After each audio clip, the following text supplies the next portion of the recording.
You're listening to the Disruptive Franchise podcast with Stacey Can, the podcast that celebrates innovation in franchising and peeks behind the curtain of failure, success, and the future of the franchise industry.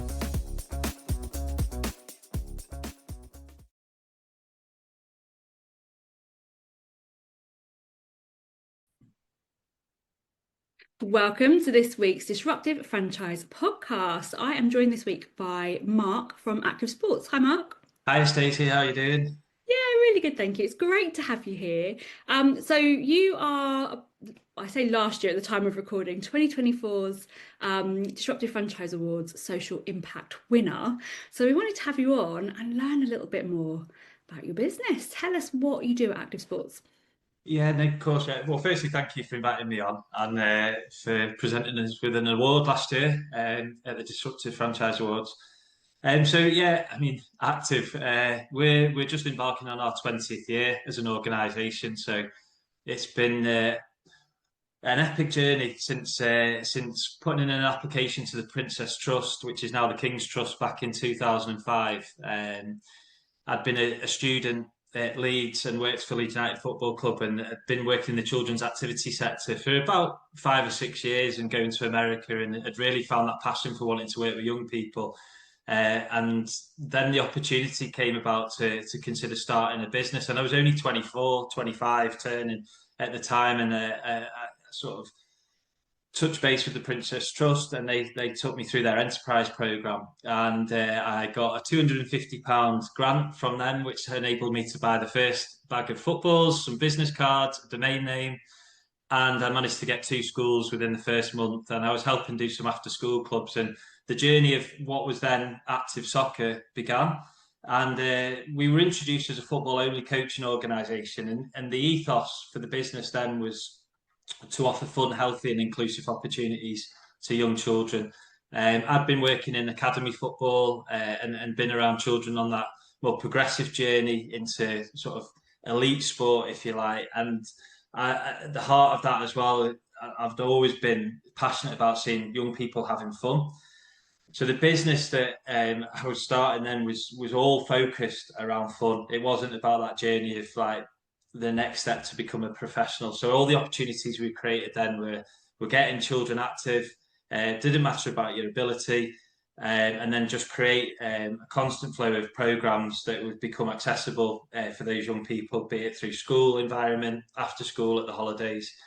And then fast forward over sort of 2 decades, things have changed an awful lot. But the ethos has remained the same. So it's always about fun, healthy and inclusive opportunities.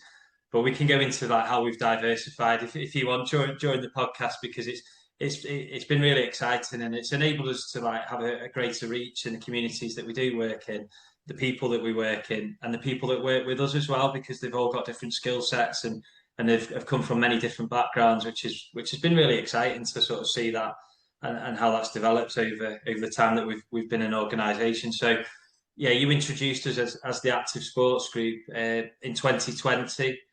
That's where we sort of rebranded and introduced all of the different products and services and programs that we'd been diversifying ourselves on for a few years prior to the rebrand, really, and since then as well. 1 or 2 new programs have come into our sort of portfolio as well. It's incredible, isn't it? I mean, and congratulations, by the way. 20 years in business is huge, absolutely huge. I love that you started off with that grant, that ambition. Yeah, it was the support, but the grant was obviously helpful, but it was £250 as well, so it only goes so far, right? But football's done. to get to anywhere or to grow any business, I think everyone will say, yeah, you need the financial support and backing, and whether that's like self-funding through the growth of your programs, but you also need that support and the network of support that you have around you, whether that's in your home with your family, your partner, your friends, and the circles that you move in, or it's at that level within the business. And when you're setting up a business, most people, well, I can tell you a story about that in a minute, but I started and still am the sole director of the business, which comes with other challenges. And I think sometimes if you are in a partnership or sharing that with other people, then it's a problem halved, right? But you can look and lean Sometimes. into support from people around you. And I think that's really important to have mentors and that support network. And the Prince's Trust then was incredible. I don't think I'd have got through that first 12 or 24 months, even 3, 4 years without them. They were going constant contact with you for the first 5 years, and they didn't have to be, but you were invited back to things. You had a business mentor. The support and opportunities that you got there were really helpful, and it really helped sort of limit the self doubt moments that you'd have, and just put that arm around you. And you know there was someone there that was really trusted, that was in your corner, that would try to get you through those challenges that you'd have, or they'd be able to introduce you to someone else. So, I think over the 20 years, it's been one heck of a journey, lots and lots of ups and downs. But it certainly wouldn't be possible to even be having this conversation if there hadn't been lots of support from people along the way. It's by no means been like me being the only director, being that person that's been sort of able to do that, on their own and be here today. It's needed a lot of support from a lot of good people. That is true of all businesses, I think. And it is that thing of just helping you get started, isn't it? I think, having that support around you must have been incredible. But as you've grown over that 20 years and seen all the change in the world, let alone in the industry, we've been through tougher times. But having that network, I think also as a children's activity provider, from what I've experienced myself as well, is so important, isn't it? Like to just have people around you. And I know at times you've been very involved in the Children's Activity Association. How has that helped you to develop as a business owner? Yeah, do you know, I think I've noticed that change probably more than and other people that have been around as long as I have with Active will share this as well, I'm sure. But back in 2005 when I launched the business or introduced it as such, then it wasn't as competitive as it is now. But there was, of course, competition. And you'd go around and you'd put your leaflets out in schools, and then you'd see a rival companies they used to look at you as, and they try to put yours in the bin and things like that. And you're like, hey, I've just spent £50 or £100 on all those leaflets. Get off them. And and that was common. People would be taking down banners outside schools and all this sort of stuff. Lots of school thuggery going on, and you're like, really, at the end of the day, there are, and I've always said it, there are thousands of schools, there are thousands and beyond thousands of young people and children to work with. So there's plenty for people to go around. And certainly back then, when there wasn't all of the options across all of the different types of activities parents and children can obviously join today. So I think what's refreshing that's certainly changed, and I don't know whether this started prior to the pandemic, but certainly from there and since, I've noticed the collaboration amongst children's activity providers is at an all-time high, and they want to share with each other the struggles, the successes, help people opening doors for someone else, and it's not just that greed that I think people had years ago of trying to get every single child on every course they were running and every single school, and and that was just constantly the mindset. And it's just, I think we're in a lucky place in the sector at the moment where there's certainly it's changed and people are wanting to collaborate and work with people more, which is so helpful because at the end of the day, right, what we do is all about creating more opportunities, safe opportunities, and good quality practice and creating lifelong memories for young people. And if we can all do that together and enhance people's experiences by sharing what's good and what's bad, then it's going to just help the next generation, right? Yeah, I think it's the impact, isn't it? It's always the impact. Every franchise owner I speak to, most like small medium businesses, they started to give an impact. And I think when you really truly mean that, rather than, yeah, and there's nothing wrong with I want to start a business and earn money, we have to earn the money, but the money follows the impact in my experience. And so when you then get a group of people who are so switched on, as I think we are now as business owners, to I want to help, truly help, in your case, like those young children and those families, it impacts the families as well. Child goes to an activity. I have this, my son goes to an activity, he loves it, he comes home really happy. He's much easier to deal with because done something that he loves. So that impact spreads far and wide. I think as a business owner, we are in a really good time of other business owners get it too. Yeah. And we can have a greater impact. The sum of all the parts is the best impact to have. And can you imagine trying to service every single child in the country? Try finding staff for that as well. Yeah. Yeah. Good luck. Yes, exactly that. Exactly that. I think we're still a little bit, again, particularly in franchising, this mentality of like more, more, more. Um, and I think more isn't always the answer. In some cases, yes, but not in terms of, trying to get more of everything, more franchisees, more customers, build it bigger, build it bigger. Let's build it right. And I think, from what I get a sense of from Active Sport, you've really got not just those foundations in there, but you've done so much and you've actually spent a while just consolidating this, haven't you? Yeah, absolutely. Well, for us, your customers and our main stakeholder customers would be schools, preschools, um, parents and families, obviously, that come to these courses that you're running within the school setting and outside as well. And it's really important to constantly add value to their experience, and that doesn't necessarily mean what you just said, going out and having to set up loads of more locations. Like, yes, you might have a greater reach as well, but there's more impact that you can make, certainly with the communities that you're in already, by diversifying what you offer, opening up more experiences. And we're proud of the fact that we've been able to mature as an organisation and do that over the last few years in particular.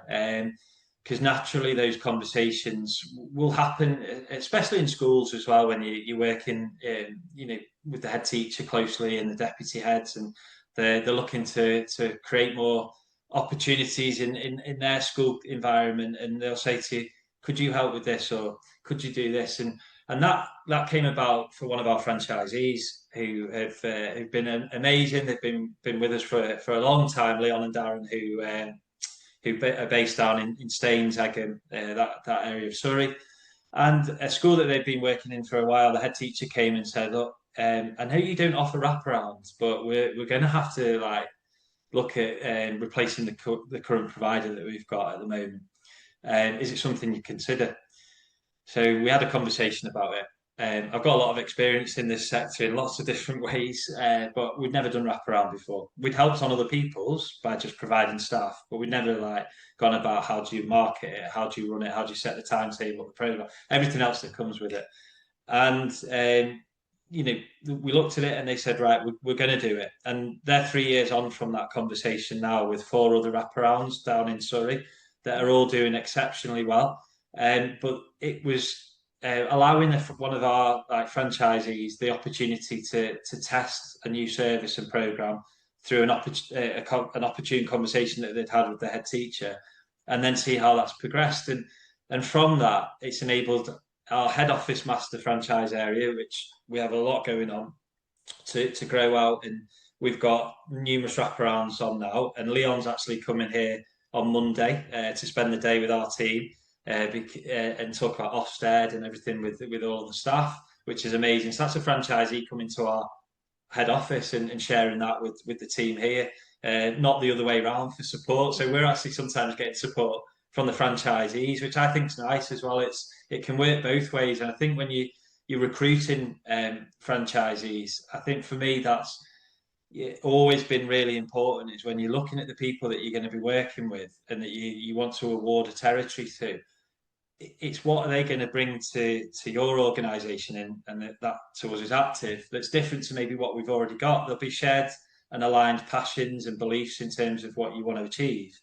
But there's people that are going to come from different experiences, obviously, and that's really strong, I think, and that's really exciting about franchising, and that then opens the doors for other things. And our other franchisees have started wraparound programs now as well, and that's all come from one of the franchises. So yeah, it's great when you see it working like that, really. I love that. And it's empowering the franchisees to be able to go and do that, isn't it? Sometimes I think the approach the vision of franchise when we create a franchise is compliance. You know, we want them to comply, we want to give them the ops manual. And when we're in this little kind of franchise factory, what we're doing is kind of trying to create like copies of ourselves in the most part. But actually, the way that you recruit and position your franchise is very different, and disruptive in a really positive way, I think, because you have individuals, you don't have huge numbers, but you really focus on making those franchisees successful. Was that on purpose, or was that learning over time in franchise? Yeah, that's learning over time, I think. But like, not every franchisee that joins an organisation will have unlimited success. There are challenges, I think, in all sectors. You know, not just children's activity when launching a business. And you know, we always talk about timing and things being the right time for you personally, or perhaps sometimes in the area where things just happen and there are opportunities for new things. Like more recently, I think perhaps franchisees in our sector have benefited from the amazing half scheme that's become available in local authorities, where it's enabled people in the children's activity sector to set up holiday schemes and not just necessarily run privately, run parent paid clubs to start. And it's getting those chances early to sort of start the business and get off to a good start that's really important.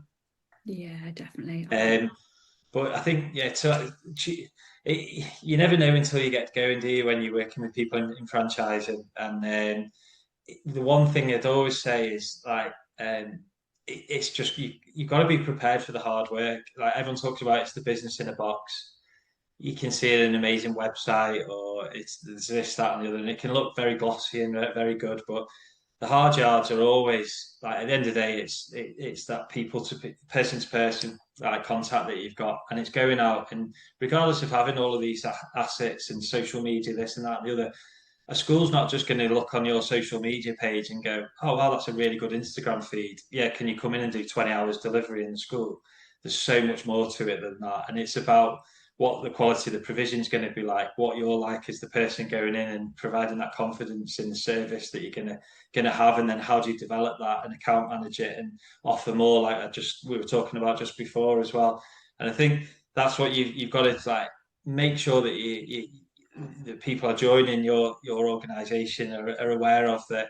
You've got to sort of be, you know, aware that there's a lot of hard work involved. Even if this organisation has got 10, 50, 100 plus franchises, there's no guarantees just because of that you're going to start up and have 100 or 200 young children on your programs within 6 months. It's not as easy as that. Like, you know, you've got to work hard, right?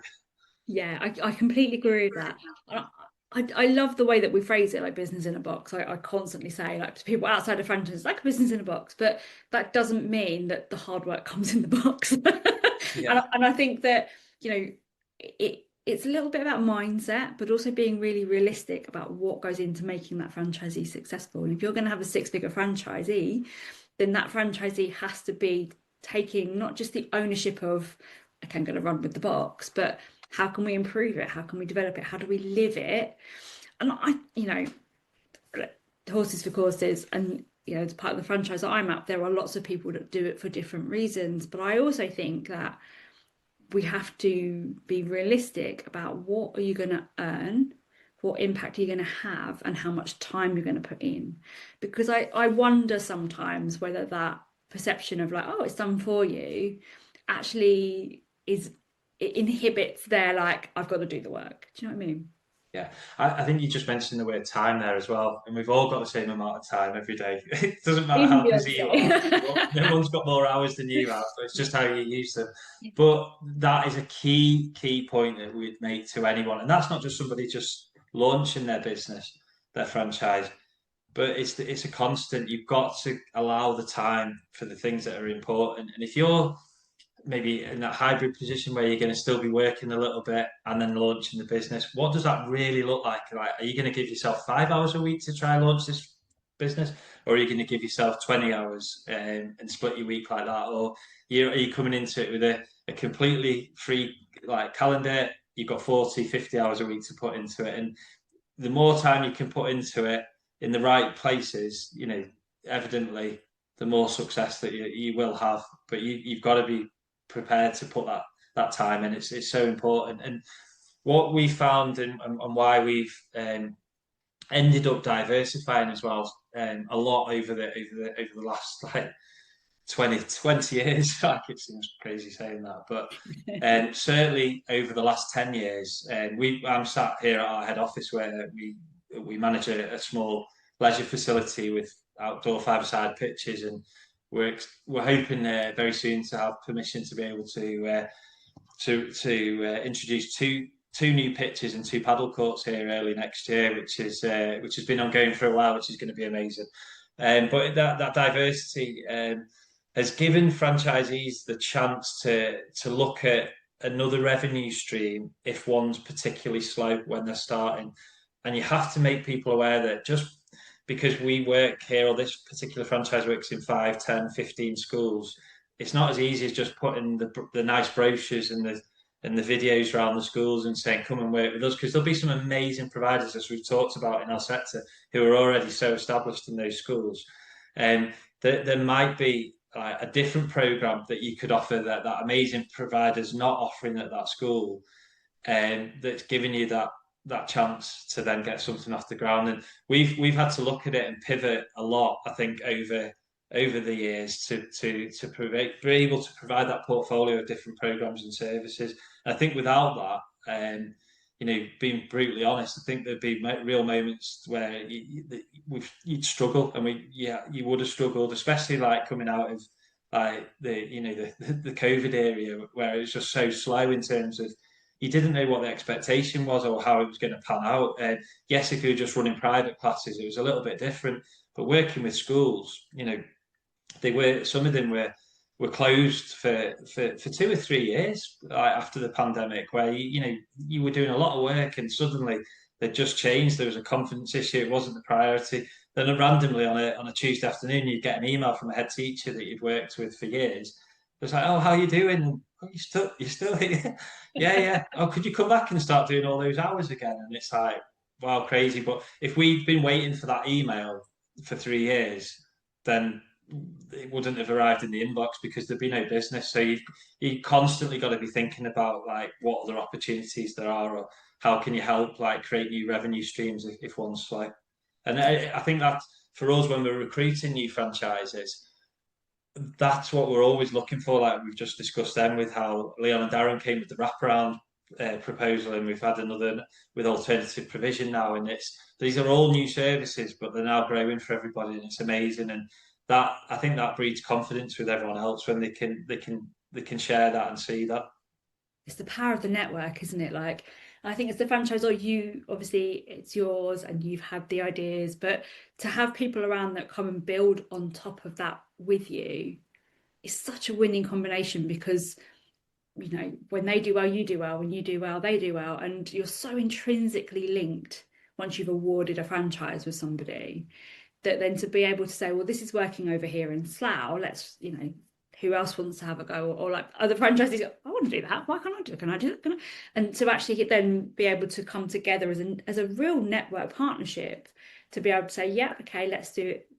Let's do it this way, or this worked, or actually, do you know what? I tried this and people don't like paddleball, and like, or whatever that's going to be. And I think the other thing I love about franchise is that we always talk about when one's doing well, actually when one's not doing well, to be able to wrap that, support around them.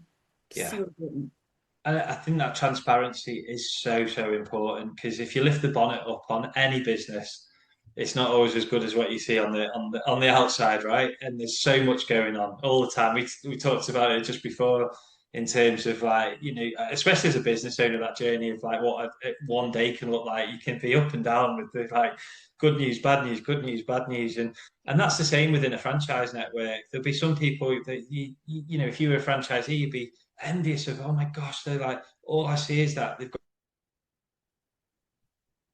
got another school or another camp with 50 or 100 children on it, and it's just like it can be like really soul destroying for somebody in your network to see that as well. And but that person might have gone through the problem that this franchisee is having right now, where they're getting less than 10 children on a program, but now they've got 60 children on a program, and it's being able to like bring those people together, like you said, and let them talk and share. And look, there's no harm. Like I said, like you need to have thick skin as a franchisor.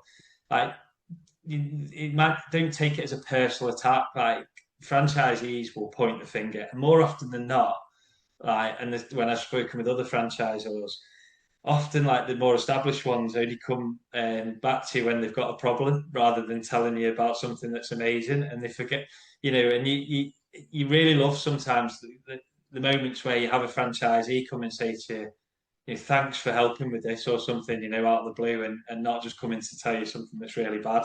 Because Yeah. at the end of the day, we are all human, and we all deal with good and bad news in different ways, and it can't all just be like good news, or it can't just all be bad news. It's got to be balanced, and I think you just have to have that transparency with your network and make sure people are talking about the good and the bad all the time, because it's always going to exist. And if you can share that with other people, I think that's where franchising is so powerful. And I'm an advocate for franchising, and I think and I go speaking in a lot of colleges and universities to young people who are at that sort of coming towards the end of their study, and they're considering what they're doing next. Are they going to go traveling? Or are they going to go into an apprenticeship? Are they going to go a job or start their own business?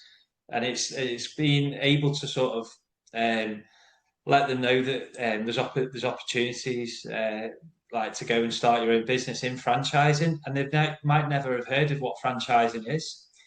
And I think there's so much more work to do on that to keep like letting people really know what a franchise is and what's involved in it. And people often think of Domino's or McDonald's as the big Yeah. ones.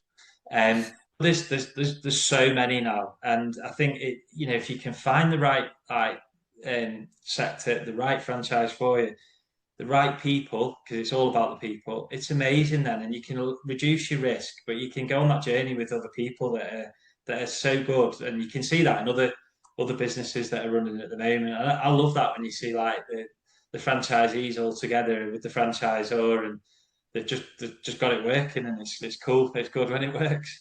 Yeah, I love it. It's a real passion of mine to get more young people into franchising because exactly what you just said, they are given an option like A, go to uni, B, get a job, C, go traveling, choose. And franchising for me, particularly with the kind of younger, they haven't got that life experience in the same way that, someone in the 30s, 40s, 50s have. To be able to wrap around that support and mentorship and show them and yeah, take the box, have the business in the box, have the head start on all of the stuff that, is tricky as a new business. But I agree, I think there's an awful lot more work to be done to actually educate the younger generations. Sound really old in my 40s. Educate the younger generations about this secret option that they can go and do. I was talking to a franchisee. I got a message on social media earlier this week actually, and she bought a franchise just approaching mid 20s, was or early 20s. She was really nervous, never done anything like this before, but just felt like that she wanted something that was hers and wasn't a job. And she made a profit year one. She's on track to double her profit this year. Like she was telling me just what a game changer it had been because she's had the support of the franchisor and the network to help her do that. Yeah, that's amazing, and it's I think constantly, like say, it's just sharing the story of franchising and what that's like, and instilling it into schools, in secondary schools, into business courses, and learning more about it. Sometimes, like when people start seeing job opportunities and they see it's a franchise, and if they don't have that education around what a franchise is, sometimes people think is it a scam or what is it like? Pyramid How do you scheme. do this? Yeah, exactly. And everything always relies on education and that being constant. And I think there's so much more. And there's I don't know that I could talk about collaboration. I'm sure it's going on in lots of conversations already. But how can we create that noise more, or how can we put things into universities more, or wherever it be, like if it's the armed forces, like platforms where people are leaving other sectors, like, and let them know more about franchising and find out more about it. I think that in itself would give them more confidence before then sending an organisation that franchises a contact form or whatever as well. Yeah, completely agree with that. Completely agree with that. Oh, I love this. If there was something that if I could wave a magic wand and get rid of the possibility of failure, what would you do? What's the one thing you would do if you knew 100% you couldn't fail? It's a good question. It's a big one. Yeah, well, there's been lots of fails as well, like in I 20 think we years. need failure. I think this is really Yeah, important that we ask this question to kind of get that big thinking. But actually, there's nothing wrong with failing no, because not at all. you learn so much. You learn so much more from failure than you do anything else, if you have that resilience to keep going. But even with the knowledge of that as a business owner, we still protect ourselves a little bit and we don't necessarily go, right, okay, big sky thinking, let's go for this because actually I might fail and it might impact the impact that I'm already having, kind of thing. Yeah, no, yeah, I think like there is absolutely nothing wrong with failure, and I think like to fail means that you've tried, and that's the hardest part in anything. Whatever you're doing is to get to the start line and try something, be a family, like a new job, a mortgage, whatever it is. They're all big decisions and big impactful moments in your life, and there's no guarantee that it's going to work. So, if I could do one thing that wouldn't fail, we've got one franchisee in Ireland at the moment, which was I suppose like when Owen got in touch, we weren't marketing like our opportunity out in Ireland, so it was interesting. It was like we hit it off, had a great conversation, and Owen's really good, really passionate about the sector, and he's doing really really well out there at the moment. But because we've just got a small network in the UK at the moment, we've never really thought or considered and explored overseas, like franchising. It would be interesting to look in that in more detail and see if there was an opportunity to do that in other countries where maybe there's not as much opportunity as there is here that we've talked about, where you've got all of these services and programs that we're running now, where if you weren't going to fail, you could go in and make a real big impact in a country where like children aren't as active and they could get involved in sport more. I'd love that really because seeing young people and adults active is I love that. And like if you could go and not fail and be able to just pick up the programs and drop it here, there, and everywhere, and like just see more people smiling and moving and seeing that benefit, then yeah, that'd be brilliant. Be amazing, wouldn't it? It really would. And would you, this is like we're taking it, we're running with it now. We've done that. Would you would in terms of franchise package, would you diversify the franchise package or would you be like, this is what we do, put it in? So because the reason I ask that is because I know like in Europe, for example, handball is like one of the biggest sports in Europe. It's not so popular in the Very UK. funny you've just said that. I was in Budapest at the weekend. I went and ran the marathon there on Oh, Sunday, congratulations. and I was in there. Thank you. I do a lot of running, and I was in the apartment actually on the Saturday night, eating a big bowl of pasta the night before the marathon, and I put the TV on there, and the guide came up, and I was just putting instantly. I always just go to the sports channel, right? So before Netflix, and I went and pressed on the sports channel, and it was handball. I was like, oh wow, I've actually never seen handball. Would have been like at home in England. So it's funny, just such a coincidence that you've just mentioned that has been a sport. So I ended up watching a bit of it until I just couldn't cope with not understanding the commentary, and I needed a bit of company with it not just being on mute, so I ended up going onto Netflix. But I did watch about 5 or 10 minutes of handball on Saturday night. It's Uh, really competitive. It's huge in Europe. In the UK, people are like no. My kids have done one module of it at school, I think, all right, which I was good. really impressed with. But back when I was in corporate and I worked for a sports agency, like helping to broadcast sports, like handball was humongous, absolutely It's humongous. good fun, isn't it? It looks great. I've not played it a great deal myself, but it's the kids always love it when you play it as well. But yeah, actually seeing it professionally on the TV, I was a bit taken aback. So yeah, it'd be cool to see more of that. Love it. And you mentioned the marathon there. You're quite interested in extreme sports, aren't you? Tell us a little bit more. Um, yeah, I am. I've I've been a runner a long, long time. Like growing up, actually, I did manage to represent GB and go abroad before I ended up going to university, which was amazing. And I've always just found like running amazing for mental health as well. I've always found sport good for that, but particularly running, and certainly since I've become a dad myself, and life just gets busier and busier and busier in other ways. You've got to find those moments, and for someone else that might be reading or gardening or whatever it is. But for me personally, it's always been more often than not putting the trainers on, getting outside, either in the daylight or at night, sometimes with the head torch on, and just getting out for a run. And it does everything a world of good. There's no you can come back from a 1K run or a 100K run, and you're gonna feel better for it for sure.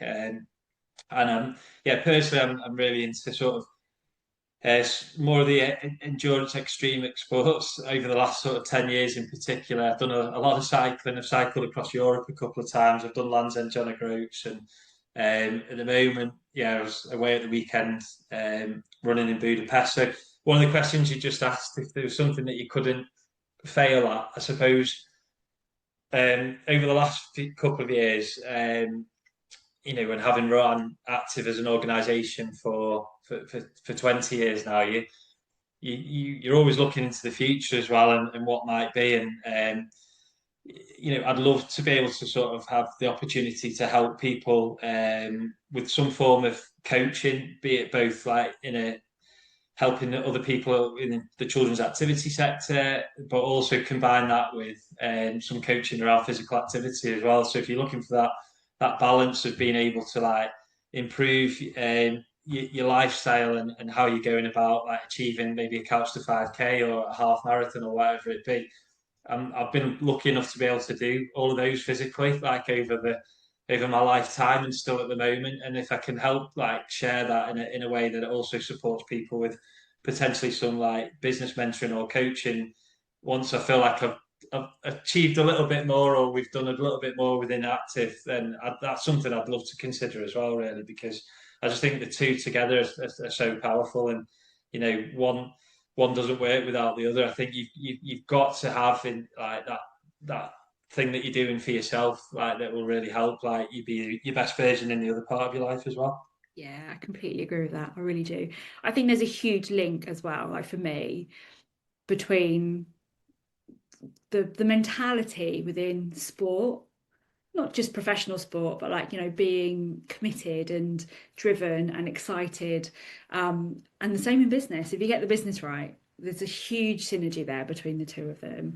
And I think what you do in terms of like getting those little ones active and starting on that journey, it's the start of something far bigger in their brain than turning up doing, the football or whatever that is. And it's such a good thing to do. And I think the impact is, we talk about the impact of like the classes and things like that and the impact on our franchisees, but actually the impact on the mental health side of that is humongous. It's huge, yeah. And it's creating, well, certainly with young people, lifelong habits. And if they can enjoy those first experiences that they're having now, whatever that is in terms of like, for our sector, for what we do at sport, they might, making it professionally in any sport is very, very challenging. It's very hard. It's not impossible, obviously, but it's hard. But it doesn't mean just because you don't make that, you can't have a life of enjoyment from playing amateur sport and doing other things or participating in park run and whatever it is.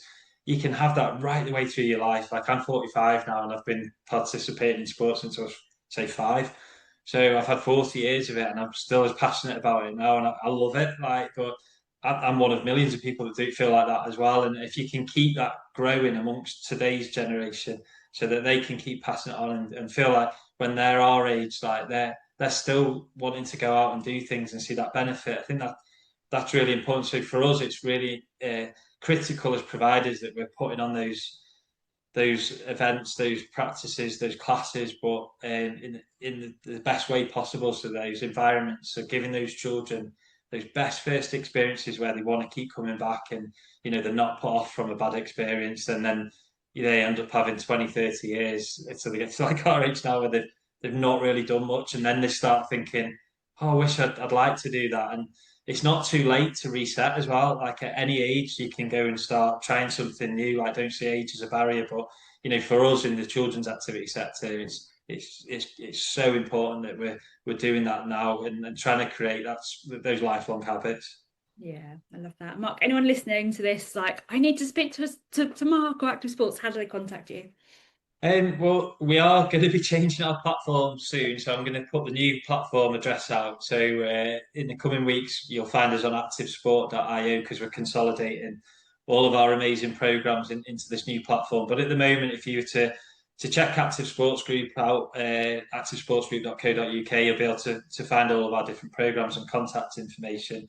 Myself personally, I'm not the best on social media. I suppose I do most, and network with a lot of people on LinkedIn. So I'm on LinkedIn as well, and always happy to share an idea, or have a chat about something. If I can help, always willing to try and help someone. Amazing. Thanks so much, Mark. I've thoroughly enjoyed chatting. I could honestly chat sport business literally all day. But I will leave you go. Thank you so much. Thank you to everyone who has listened to this episode. If you have enjoyed it, please make sure you hit the subscribe button so that you can always be up to date with the latest episode. Thanks very much. See you next week. Before we finish up today, I'd love to just thank our podcast sponsors, Book When and Make Your Mark Podcast Agency, without whom this episode wouldn't have been possible. You can find more information on both amazing companies in the show notes. If you've enjoyed listening to today's episode, please also make sure that you hit the subscribe button, and I would absolutely love it if you left a review too. See you next time.